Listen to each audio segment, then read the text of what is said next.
उस समांतर श्रेणी के प्रथम 51 पदों का योग ज्ञात कीजिए जिसके दूसरे और तीसरे पद क्रमशः 14 और 18 हैं। हमको ज्ञात करना है 51 पदों का योग, जिसके लिए हमको चाहिए ए और बी, ठीक है ना। इन तो ठीक है, यहाँ पर नोट करते हैं 11 नंबर। माना श्रेणी का कोई भी सवाल हो ऐसे लिख दिया करो। माना श्रेणी का पहला पद बराबर कितना, पहला पद बराबर ए, सर्वांतर बराबर डी, सर्वांतर बराबर कितना हो जाएगा, सर्वांतर बराबर डी। अब शर्त दी हुई है, फर्स्ट शर्त, पहली शर्त क्या है, पहली शर्त है कि दूसरा पद दिया है 14 दिया ना, दूसरा पद यहाँ पर नोट कर लेते हैं, दूसरा पद बराबर 14 और दूसरा पद होता क्या है a प्लस बी बराबर 14, इसको मान लेते हैं समीकरण नंबर ए। अब दूसरी शर्त जो दी गई है वो है तीसरा पद कितना, 18, तीसरा पद बराबर है 18। अब तीसरा बोले तो a प्लस 2d, यहाँ पर लिखेंगे a प्लस 2d बराबर कितना, 18। इसको मान लेते हैं समीकरण नंबर 2।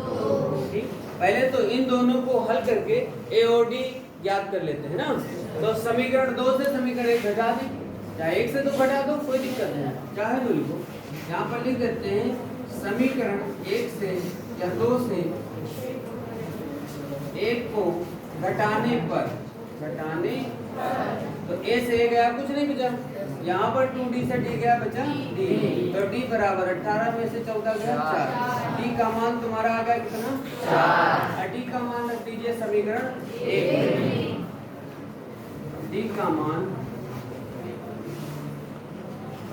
समीकरण 1 में रखने पर,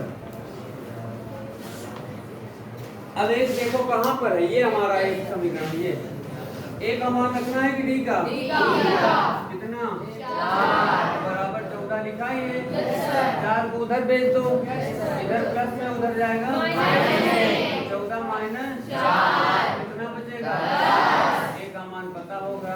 अब हमको कितने पदों का योगफल ज्ञात करना है, 51। तो यहाँ पर हेडिंग डाल देते हैं 51 पदों का योगफल, 51 पदों का योगफल। अब हम यानी n बराबर 51 रखेंगे, तो n/2 यहाँ लिख देते हैं, n/2 मतलब 51/2 हो जाएगा। उसके बाद 2a, तो 2 गुणे कितना, 10 प्लस n-1 और गुणे कितना, 4, d का मान 4। ठीक, 51/2, यहाँ पर देखिए 10 गुना 20 प्लस 50 गुणे 4, 50 गुणे 4 कितना, 200। ये हो जाएगा 51/2 गुणे 220, इसको काट सकते हैं 110 बार, तो यहाँ पर हो जाएगा हमारा आगे बराबर 51 गुणे 200, 51 गुणे 200, 110, 11 एकम 11, 51 पदों का योगफल कितना हो जाएगा, एक नोट करिए।